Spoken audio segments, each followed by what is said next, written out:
At 40, a woman learns the cruelest sound in any ballroom is not laughter, but the silence that follows her name.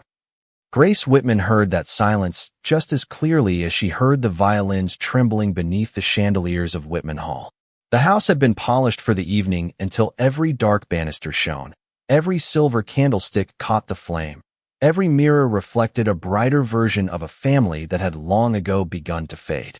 Outside, November rain tapped against the tall windows in thin, patient fingers, turning the gardens beyond the glass into a blur of black hedges and silver mist. Inside, the air smelled of beeswax, roses, damp wool, and expensive perfume borrowed for the sake of appearances. Grace stood near the edge of the ballroom in a gown of deep blue silk that had been altered twice and admired never. Its color suited her pale skin and dark hair, though no one had said so. No one said much to Grace unless they needed a household account remembered, a servant quietly corrected, a tray moved, a guest soothed, or a family embarrassment covered before it could spread. She had become useful in the way furniture was useful, present, steady, and invisible until someone wished to lean on it. Across the room, her father, Charles Whitman, lifted a glass with the careful pride of a man who had spent his last dollars making poverty look noble. Beside him stood Vivian, Grace's younger sister, 24, golden-haired, white-gloved, and glowing with the confidence of someone who had never been asked to sacrifice anything precious. "Tonight," Charles announced, his voice smooth enough to hide the strain beneath it, "we are honored by the presence of His Grace, Alexander Hayes, Duke of Ashbourne." A murmur passed through the room before Grace saw him. Then the crowd shifted, and there he stood near the great marble fireplace, tall, composed, dressed in black evening clothes that made every other man seem overdressed or unfinished. His face was not handsome in the easy, smiling way that society preferred. It was stern, cut by shadow and candlelight, with steel-gray eyes that appeared to notice too much and forgive very little. Vivian lowered her lashes at once. Several young ladies straightened like flowers turning toward the sun. Grace did neither. She only folded her hands before her and felt, with a tired calm that surprised her, that the evening had nothing to do with her. It had been many years since any evening had. "Poor Grace," Lady Margaret Caldwell whispered nearby, not softly enough. At 40, even hope must grow tired. A few women laughed behind their fans. One gentleman coughed into his glove. Vivian's smile flickered, then returned, brighter than before. Charles heard. Grace knew he heard because his fingers tightened around his glass, but he did not look at her. That, more than the words, settled something inside her. Not shattered, not broke, settled, like dust over a room no one meant to open again. Grace lowered her eyes to the thin ribbon tied around her wrist, a faded ivory strip she had kept from the last bouquet ever sent to her, nearly 18 years earlier, by a man who had promised to return once her mother recovered. Her mother had not recovered. The man had not returned. The ribbon had remained, foolishly, tenderly, hidden beneath gloves and sleeves as if hope could be preserved by secrecy. Slowly, with no drama and no tears, Grace slipped one finger beneath the knot and loosened it. The silk fell into her palm, light as a dead petal. She closed her hand around it once, then let it disappear into the pocket of her gown. Enough, she told herself.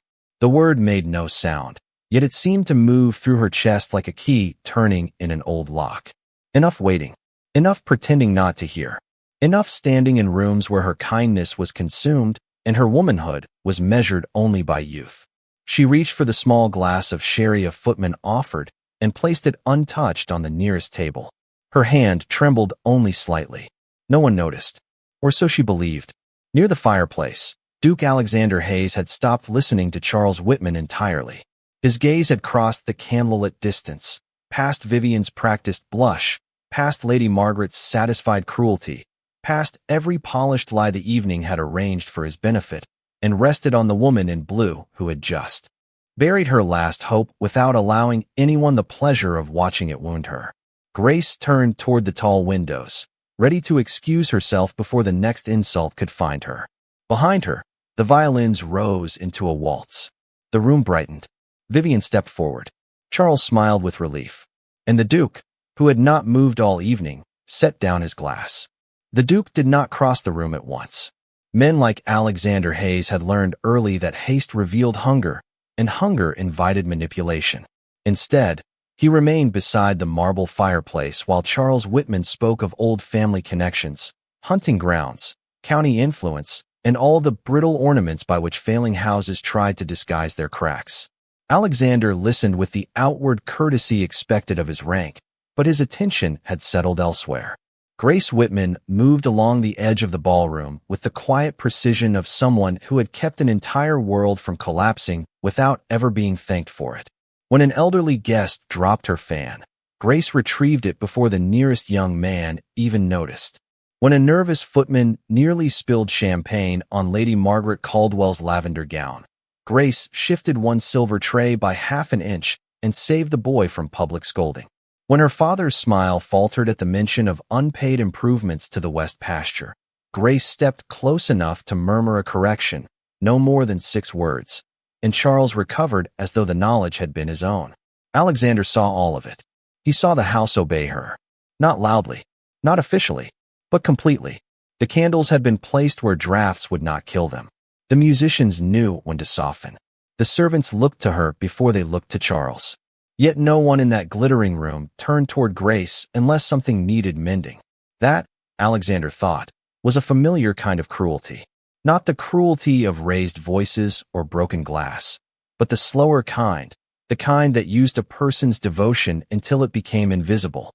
"Your Grace," Vivian Whitman said, appearing before him with a curtsy so perfect it seemed rehearsed before 3 mirrors.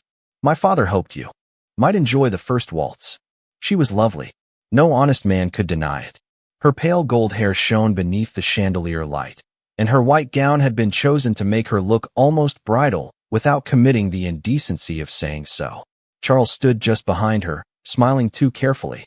Lady Margaret watched from several feet away, already preparing the story she would tell at breakfast tables for the next month. Alexander inclined his head. "Miss Vivian, you do your family great credit." Her lashes lowered. "You are kind, Your Grace." "No," he said calmly, "only observant."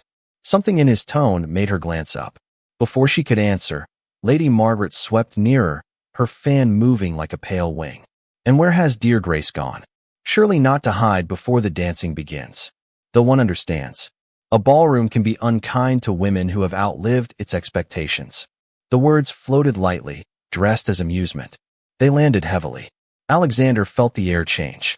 Several guests smiled because they were expected to smile. Charles looked down at his glass. Vivian pressed her lips together, not quite hiding discomfort, not quite showing loyalty. Near the tall windows, Grace paused with her hand resting on the velvet curtain. She had heard. Of course she had heard. Her face did not alter. That was what held him. Not pride exactly. Not resignation either. Something older than both. A discipline learned through many private disappointments. She turned back toward the room as if Lady Margaret had merely commented on the rain. "I was only seeing whether the eastern windows had been latched," Grace said. Her voice was gentle, clear, and without plea. "The wind has shifted." Lady Margaret laughed. "Always useful, Miss Whitman. How fortunate your family has kept you." Kept you. The phrase should have passed unnoticed beneath music and candlelight. It did not. Alexander saw Grace's fingers tighten once against the curtain, then release. He saw the footman beside the doorway lower his eyes in helpless sympathy. He saw Charles accept the insult because refusing it would cost him social comfort. A strange coldness moved through Alexander's chest.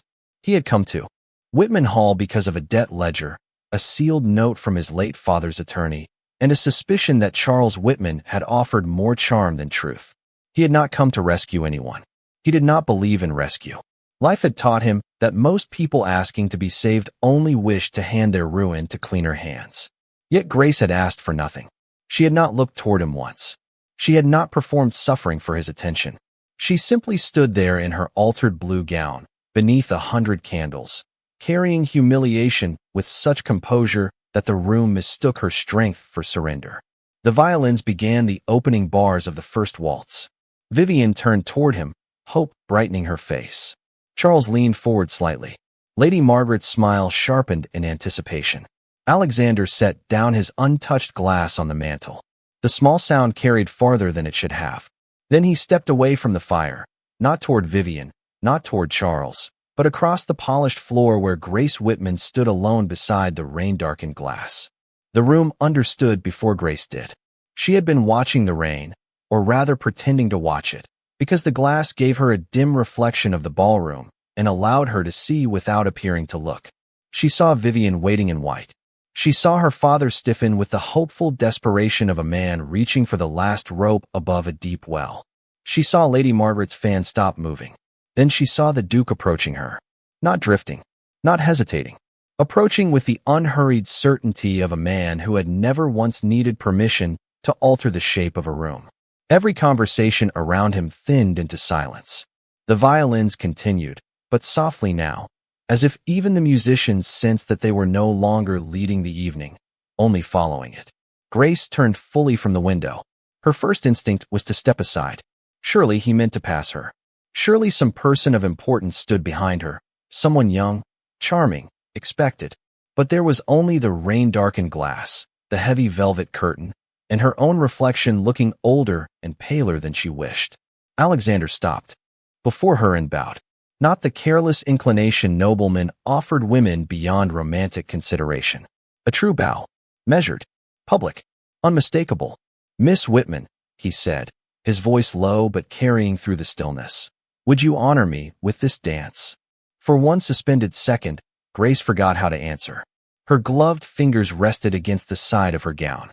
She could feel the faded ribbon hidden in her pocket, the small funeral of hope she had just completed. Hope, apparently, had a cruel sense of timing. Somewhere behind the Duke, Vivian drew in a breath. Charles made a sound too faint to be called a word. Lady Margaret's eyes widened, and then narrowed, searching for insult, mistake, or strategy. The room waited for Grace to become ridiculous. That was what they expected. A blush too eager, a stammer, a trembling gratitude. Some proof that a woman considered past her season could be made foolish by attention. Grace gave them none of it. She lowered her gaze, curtsied with the composure that had carried her through illness, unpaid bills, broken promises, and 18 winters of being useful but unseen. "Your Grace," she replied. "The honor would be mine." Only then did she place her hand in his. His grip was warm, firm, and perfectly proper.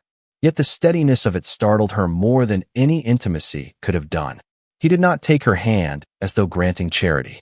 He took it as though accepting an equal into danger. They moved toward the center of the ballroom. The guests parted with awkward grace, skirts whispering, shoes sliding across polished wood, fans lifting to hide expressions that had already betrayed too much. Grace kept her chin level, though her heart had begun to beat in a way she found inconvenient. She had not danced a first waltz in years. She had stood at the edges while younger women filled the floor like spring blossoms, while she counted candles, watched hems, remembered which aunt preferred lemon cake and which gentleman became unkind after too much sherry. Her body remembered the steps before her pride did. When the music swelled, Alexander guided her into the turn with such controlled ease that no one could claim he had been trapped by pity. "They have underestimated you for a long time," he said quietly. Grace's breath caught, though her face remained calm. Most families underestimate whatever holds them together. Something moved in his eyes, not amusement, not surprise, but recognition. "And do you resent it?" She looked past his shoulder at the chandeliers, at the candles burning themselves smaller for the sake of beauty. "Resentment is a luxury, Your Grace. It requires spare time." His hand at her back remained distant enough for propriety, near enough for guidance. "That sounds like an answer from someone who has had very little of either." Grace almost smiled. "Almost. You are more observant than society usually recommends. Society recommends many useless things." The turn carried them past Vivian, whose smile had frozen into something fragile and confused.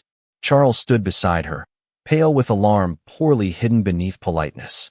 Grace saw them and felt a strange absence where shame should have been. The old wound was still there, but the room had shifted around it. She was not being hidden tonight. She was being seen. Alexander noticed the change in her expression. "Are you uncomfortable?" he asked. "Yes," Grace answered softly. "But not because of you." His gaze sharpened. "Then because of them." She did not answer. She did not need to. The waltz drew them beneath the chandelier, where light touched the silver at her temples and the stern line of his face. For the first time that evening, no one was laughing. Lady Margaret's cruel little court had lost its voice. The young ladies no longer looked at Vivian. The gentlemen no longer spoke over Grace's name as if it were a piece of old furniture being moved from one room to another. They watched her turn in the Duke's arms with dignity intact, not transformed into a girl, not rescued into youth, but revealed as a woman who had survived the long discipline of being overlooked. When the final note faded, Alexander did not release her at once. He bowed over her hand again, correct in every visible way, but his words were meant only for her. "Do not leave the room yet, Miss Whitman." Grace looked at him, startled by the quiet command beneath the courtesy. "Why not?" The Duke's eyes moved briefly toward her father, then back to her. "Because this evening is not finished telling the truth." Grace did not leave the room. She wanted to. Every instinct trained by years of quiet survival urged her toward the side hall, then the back stairs, then the small sitting room where account books waited without judgment and candle stubs burned honestly. But the Duke's final words held her in place more firmly than a hand upon her sleeve. "This evening is not finished telling the truth." The sentence followed her as the next dance began and the ballroom tried, with visible effort, to return to itself. Conversation resumed in little fragments. Fans opened. Gentlemen cleared their throats. Lady Margaret smiled too brightly, as if brightness could erase the fact that she had been publicly contradicted without a single rude word being spoken. Vivian stood near the refreshment table, surrounded by young ladies who no longer knew whether to envy her or pity her. Charles Whitman crossed the room toward Grace with a father's smile and a creditor's eyes. "My dear," he said softly, taking her elbow in a way that looked affectionate from a distance and urgent from near enough to feel it. "You must not misunderstand His Grace's courtesy. Great men are often kind in peculiar ways." Grace looked at his hand on her arm, then at his face. The man who had once carried her on his shoulders through the apple orchard now feared what her dignity might cost him. The realization did not arrive with anger. It arrived with a sadness so old it had almost become formal. "I misunderstood nothing, father." "Good." His smile tightened. "Then you will help me restore the evening." Vivian must not be embarrassed. This introduction matters more than you know. Grace almost laughed, not because anything was amusing, but because the words were so familiar. Vivian must not be embarrassed. The family must not suffer. Your mother needs you. Your father depends on you. The house cannot run without you. Year after year, Need had worn the voice of love until Grace could no longer tell the difference. Before she could answer, Lady Margaret approached with the soft rustle of lavender silk and sharpened courtesy. "Miss Whitman, what a charming surprise. I had quite forgotten you danced so well." Grace inclined her head. "Many things are forgotten, Lady Margaret." The older woman's smile faltered for less than a second. "Indeed, though one hopes the Duke's kindness has not encouraged expectations. A gentleman may rescue a dance without intending to rescue a life." Charles gave a low, warning cough. Grace felt the room listening again, though everyone pretended not to. She could have bowed her head. She could have accepted the smallness assigned to her. She had done it often enough to know the shape. Instead, she looked at Lady Margaret with a calm that surprised even herself. "I assure you, my lady, I am old enough not to mistake attention for devotion." The words were gentle. They were devastating. A footman at the wall lowered his eyes to hide the beginning of a smile. Lady Margaret's fan snapped shut. Charles's fingers tightened, then fell away from Grace's arm as Alexander Hayes appeared beside them. No one had heard him approach. That seemed, Grace thought, to be one of his gifts. "Miss Whitman," he said, "your father has promised me a look at the estate papers after the supper interval. I hoped you might also be present." Charles went still. "Grace? There is no need to trouble her, Your Grace. She has little interest in legal matters." Alexander turned his steel-gray eyes upon him. "That is curious." The room around them seemed to grow quieter by inches. "In the last hour, I have heard 3 servants ask her about household expenditures, 1 tenant's wife thank her for arranging winter coal, and you yourself rely on her correction regarding the West pasture lease." Charles colored faintly. "She assists with small domestic details." "Does she?" Alexander asked. The question was mild, but something beneath it cut cleanly. Grace felt heat rise beneath her gloves. Not shame. Something stranger. The discomfort of being defended where she had spent half her life insisting defense was unnecessary. "Your Grace," she said carefully, "my father means only that I am not formally responsible for the estate." "Formally," Alexander repeated, as if the word had disappointed him. Lady Margaret gave a thin laugh. "How modern we have become, discussing ledgers in a ballroom." "Truth is not modern," Alexander replied without looking at her. "Only inconvenient." Charles's expression hardened beneath its polish. "Perhaps we should speak privately, Your Grace." "We shall." Alexander's gaze remained on Grace. After supper, Vivian appeared then, pale and lovely, her confidence fraying at the edges. "Your Grace, surely you will allow us to offer some music before such dull matters." Grace despises attention. She always has. It was said sweetly, too sweetly. Grace looked at her sister and saw not malice exactly, but fear. Vivian had been raised to believe admiration was bread, marriage was shelter, and Grace's absence from both was the natural order of things. Alexander studied the younger woman for a moment. "Does she despise attention?" he asked. "Or has she simply never been offered the kind that did not demand repayment?" No one answered. Beyond the tall windows, the rain thickened, tapping harder against the glass. Grace felt the faded ribbon in her pocket like a secret pulse. The evening had turned, but not gently. Something was being uncovered, layer by layer, and she did not yet know whether it would free her or leave her standing in the ruins of the only life she had known. Then the supper bell sounded through Whitman Hall, clear and silver and merciless, calling them all toward the table where polite society would continue smiling while the truth sharpened its knife beneath the linen. The supper table glittered with every illusion Whitman Hall could still afford. Silver candelabra stretched down the center like a procession of small golden trees, their flames trembling over crystal glasses, folded linen, and china painted with blue flowers worn thin at the rims. The roast had been carved with ceremony. The wine had been poured with restraint. The guests smiled as though no one had heard Lady Margaret's cruelty, as though Grace had not danced with the most powerful man in the county, as though the air itself had not changed. Grace sat halfway down the table, neither honored nor hidden, placed exactly where she had always been placed, close enough to serve the family's comfort, far enough not to disturb its ambitions. Alexander Hayes sat to her father's right. Vivian sat opposite him, lovely beneath candlelight, though the brightness in her face had become fragile. Charles spoke too much. He praised the weather between storms, the farms before debts, the house before decay. He described Whitman Hall as if it were a grand ship sailing proudly forward, not an old vessel kept afloat by Grace's sleepless arithmetic. "Our tenants are loyal," Charles said, lifting his glass. "The land has always answered to Whitman hands."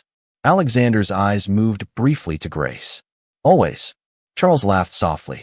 "A manner of speaking, Your Grace." "Of course." Grace looked down at her plate. She had eaten almost nothing. Her stomach had tightened around memory. The west pasture, the winter coal, the roof of the north cottages, the doctor's bill from the year her mother's breathing became shallow, and every room smelled of lavender water and camphor. She remembered sitting at a small desk until after midnight, her candle burned to a blue nub, calculating which jewels could be sold without anyone noticing. She had been 22 then, still young enough to receive letters tied with green ribbon, still foolish enough to believe a woman could fulfill duty for a season and return to her own life unchanged. Her mother had called for her often in those months. Charles had avoided sick rooms. Vivian had been a child with curls and questions. So Grace had stayed. She read aloud until her throat ached. She warmed broth. She signed receipts. She answered creditors with graceful lies. She wrote to the man who had once asked if he might court her properly when spring came, telling him she could not leave her family yet. By autumn, his replies had grown shorter. By Christmas, they had stopped.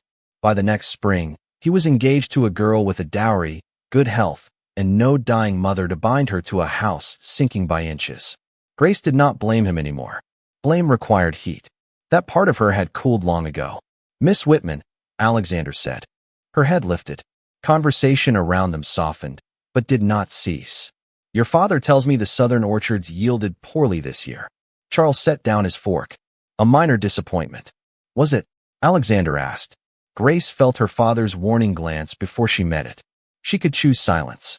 She had chosen it for half her life. Then she looked at the Duke, and in his stillness she saw not curiosity alone, but invitation. Not rescue. Recognition. The frost came late, she said. 2 nights in April.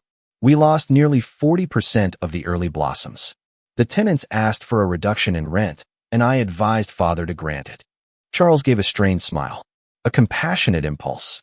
A practical one, Grace corrected gently. If they had left, the land would have stood empty by harvest. Reduced rent cost less than abandoned acreage. A small silence followed. One of the gentlemen near the end of the table blinked as if Grace had suddenly begun speaking a foreign language. Alexander's expression did not change, but his attention deepened. And the mill repair? He asked. Charles's face tightened. Surely this is not suitable dinner conversation.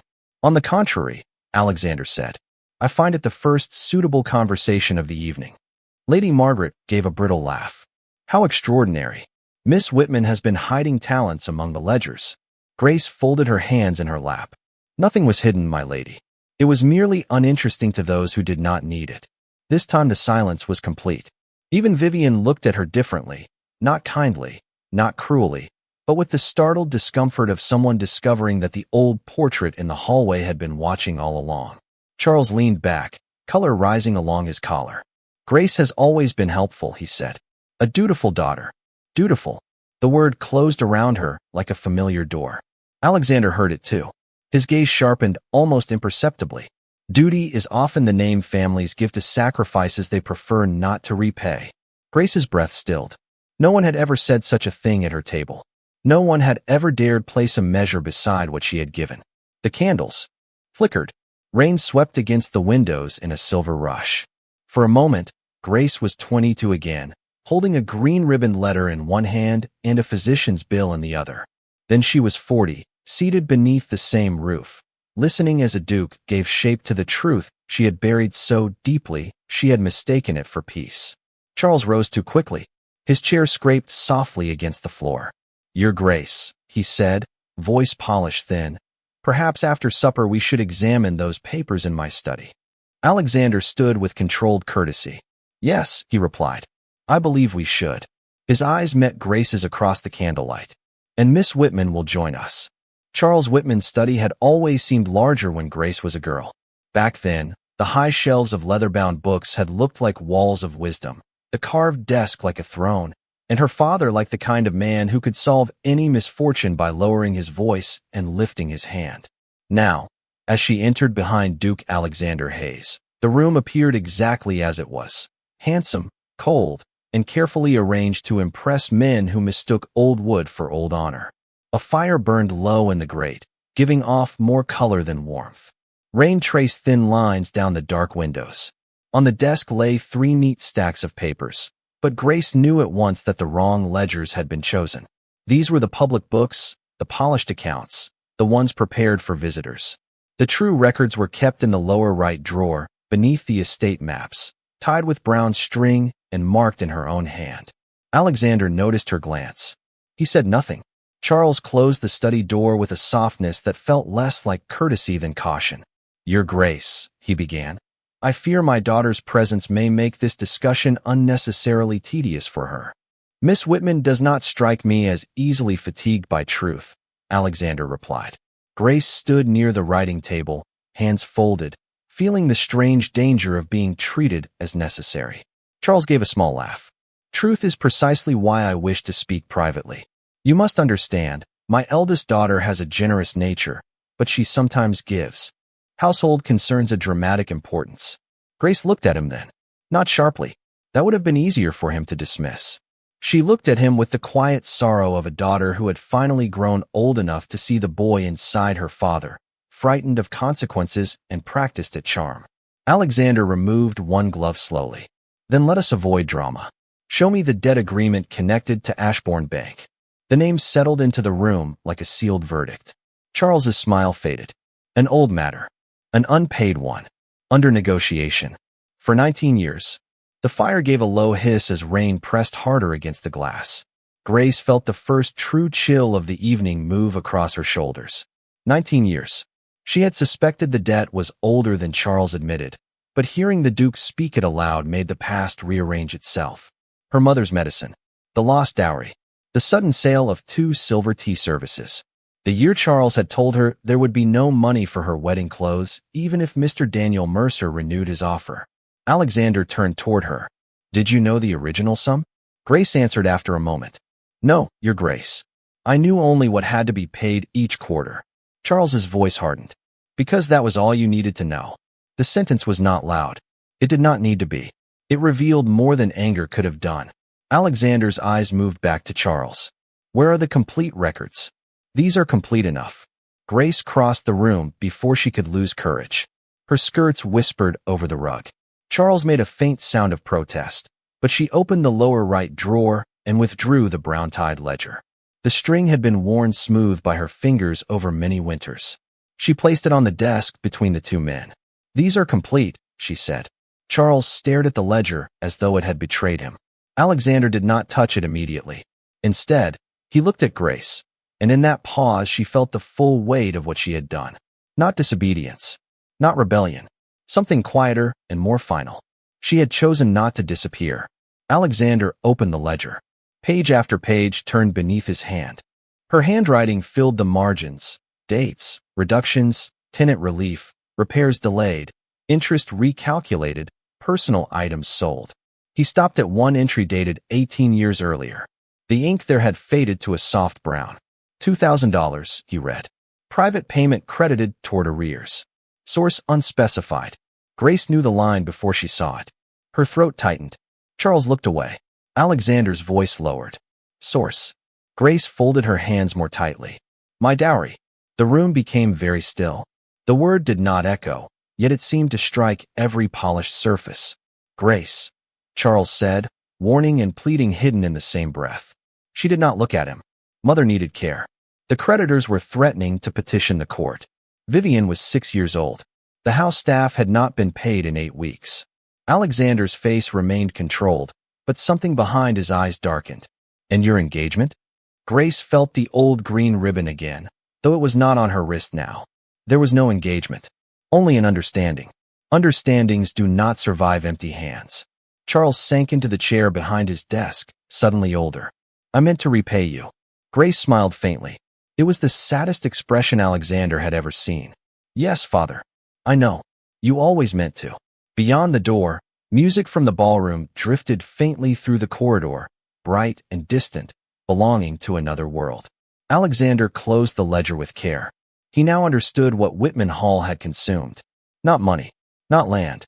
A woman's youth, offered piece by piece until everyone mistook the offering for her purpose. He placed his hand on the worn cover and looked at Charles.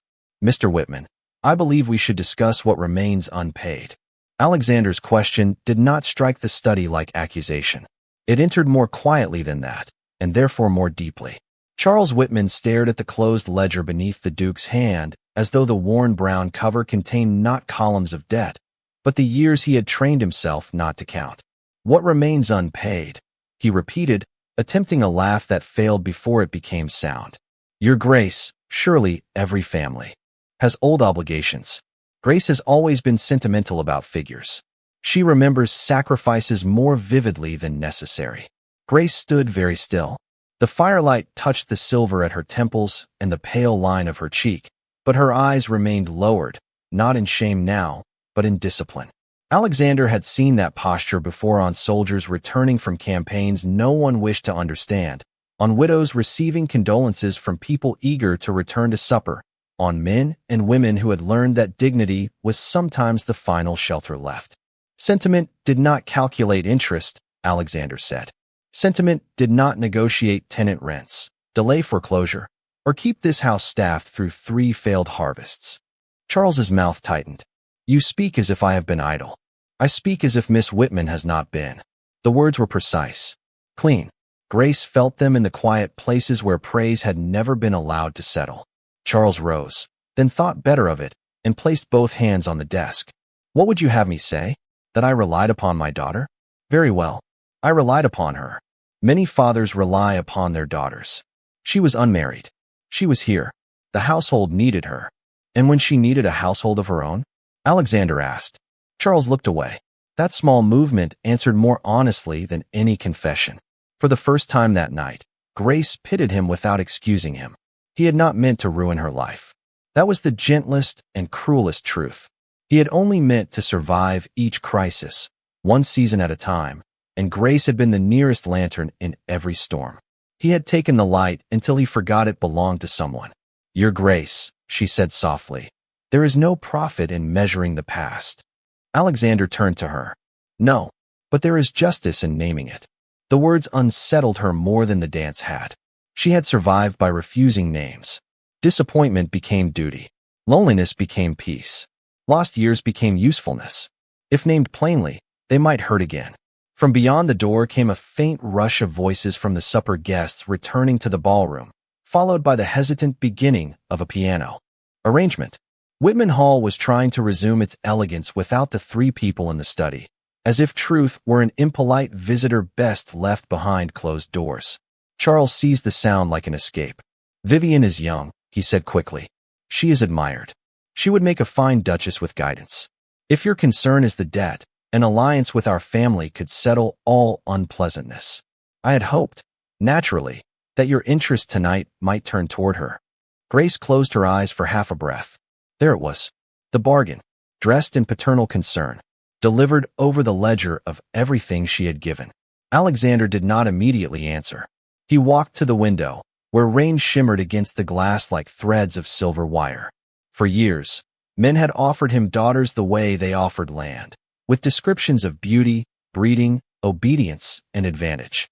He had rejected them all because he had grown tired of being treated as a title with a pulse. Tonight, Charles Whitman had made the same mistake with a lovely young woman in white, while the woman who had actually preserved the family stood beside an old desk, apologizing for the burden of being seen. "Miss Vivian is not a settlement," Alexander said at last. "Nor is your eldest daughter a debt to be ignored because no one submitted an invoice." Charles paled. "I meant no offense. That is often said by men who have lived comfortably inside the consequences of their own convenience." Grace's breath caught. Charles had no answer. The Duke returned to the desk and opened the ledger again, turning not to the columns of principal and interest, but to the page marked with Grace's faded dowry payment. $2,000 18 years ago, he said. Invested modestly, it would have become far more by now.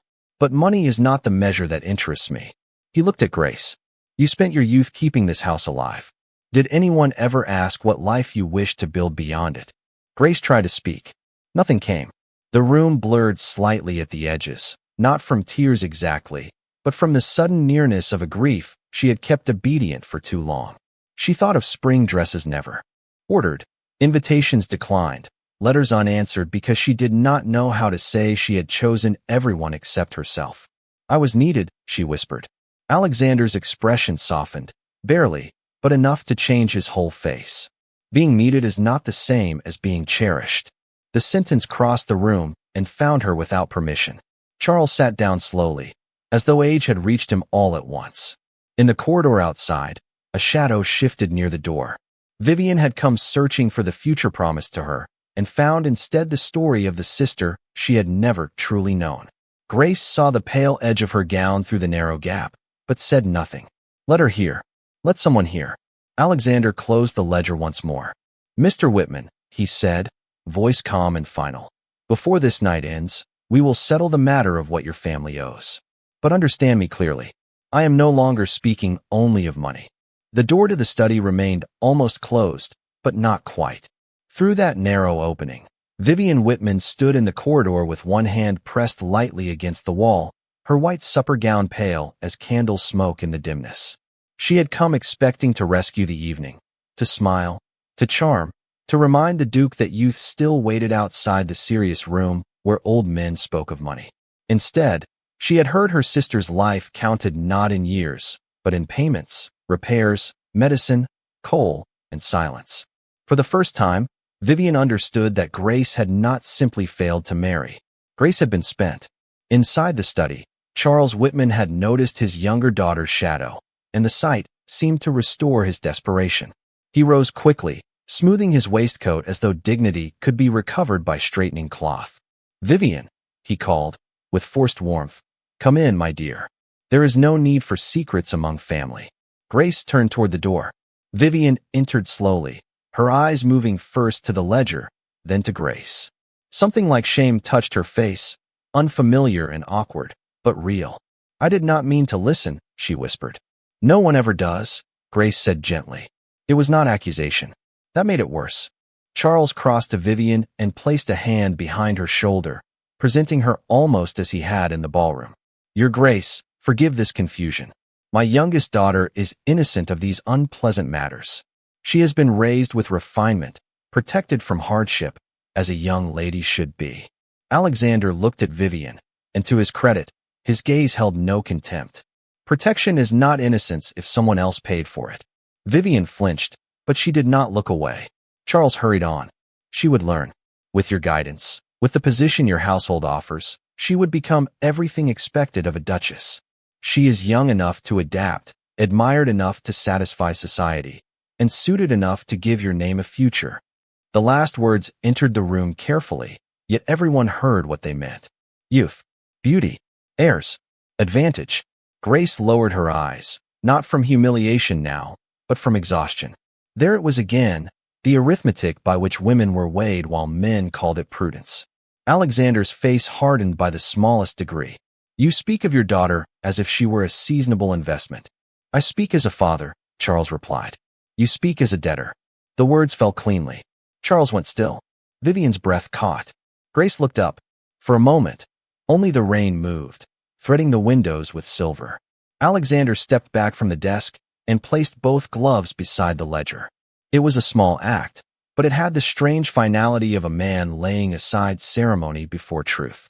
"When I came to Whitman Hall tonight," he said, "I intended to settle an old financial matter and decline whatever matrimonial arrangement you attempted to attach to it. I have received such offers before.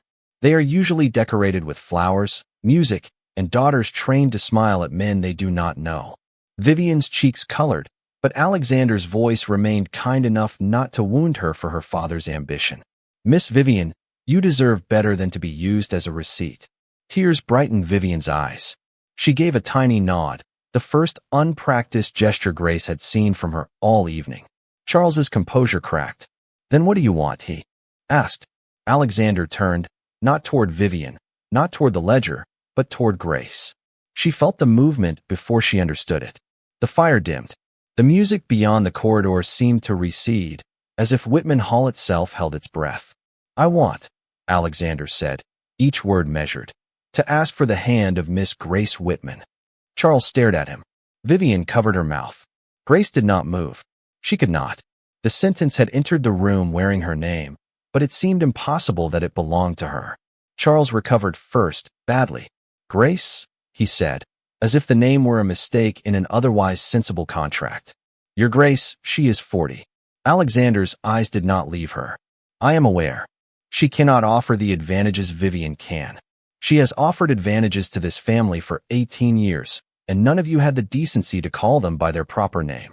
Charles swallowed. "She is not prepared to be a duchess." Alexander's expression changed then, not into anger, but into something colder and more absolute. "Mr. Whitman, your house survived because she understood land, debt, servants, tenants, weather, repairs, medicine, pride, and silence. Do not insult me by suggesting she lacks preparation for responsibility."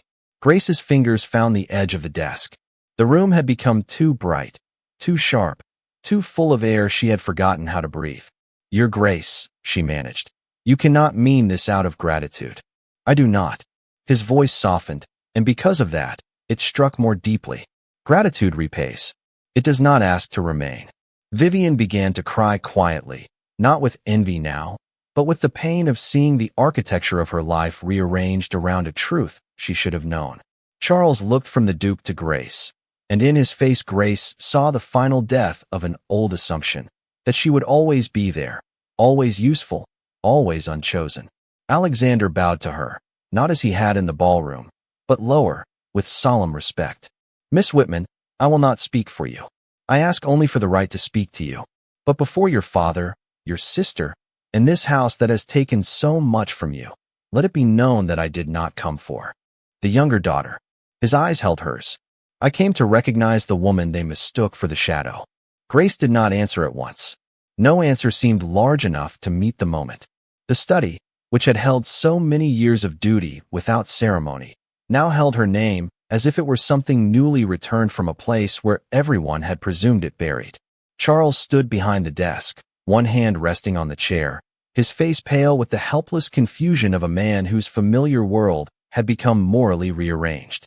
Vivian wept softly near the door, not loudly enough to claim attention, only enough to prove that innocence, once awakened, could not remain comfortable. Alexander remained before Grace, waiting. That was what undid her. Not the proposal, not the title, not the sudden impossible future opening like a door in a wall she had leaned against for half her life. It was the waiting. He did not demand gratitude. He did not press her with romance.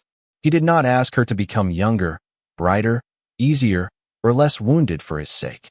He simply gave her the dignity of time inside a room where everyone else had always spent hers freely. Grace drew a slow breath. "Your Grace," she said, and her voice trembled only once. "I have forgotten how to hope without apologizing for it." Alexander's expression softened with such restraint that no one but Grace would have seen it. "Then do not begin with hope," he replied. "Begin with choice." The word moved through her like fresh air entering a long-closed room. Choice. She had known duty, patience, endurance, usefulness, forgiveness. She had known the shape of every key in Whitman Hall and the cost of every pound of coal brought through its rear doors.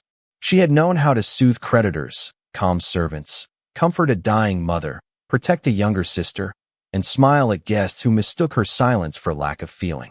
But choice had become a language she no longer spoke. Slowly, Grace reached into the pocket of her blue gown and drew out the faded ivory ribbon. It lay across her palm, creased, delicate, almost weightless. Vivian looked at it through tears. Charles lowered his eyes. Alexander did not ask what it meant. Somehow, Grace was grateful for that. "I kept this for 18 years, she said quietly. Not because the man who gave it deserved remembering, but because the girl who believed him deserved not to be entirely forgotten. Her fingers closed around the ribbon once, then opened again. I thought tonight I had buried her." Alexander's voice was low. "Perhaps you released her." Grace looked at him then, truly looked, past the title, past the power, past the controlled severity that had silenced a ballroom and cornered her father with truth. She saw a man who understood ruins because he had lived among his own. A man not offering rescue as spectacle, but shelter as recognition. In the corridor beyond the study, the music stopped. The house seemed to pause with it. Grace turned to her father. "I love this family," she said. "I still do. But I will no longer prove that love by vanishing." Charles's mouth trembled. For once, no elegant answer came to save him. "Grace," he whispered, and the single word held apology, fear, and the late discovery of what he had taken for granted. Vivian stepped forward. "I am sorry," she said. "It was not enough." Of course it was not enough. But it was a beginning, and Grace had spent too long understanding beginnings to despise one because it arrived late. She nodded once. Then she faced Alexander again. "If you speak with me tomorrow, in daylight, away from debt and astonishment, I will hear you." A breath left him, almost too quiet to notice. "That is more than I dared ask." "No," Grace said, and for the first time that evening, a faint smile touched her face without bitterness. "It is precisely what you asked for. The right to speak to me." Something like warmth entered his eyes. "Then I shall come tomorrow." Charles straightened faintly, as though remembering custom. "And the debt?" Alexander picked up the ledger and placed it gently before Grace, not Charles. "The financial debt will be settled by law. The rest is not mine to forgive." The words ended the matter more completely than any raised voice could have done. When they returned to the ballroom, no announcement was made. None was needed. The guests saw Grace enter first. The Duke a step behind her, her father silent. Vivian changed in some quiet way no jewels could disguise. Lady Margaret opened her fan, then closed it again. No one laughed.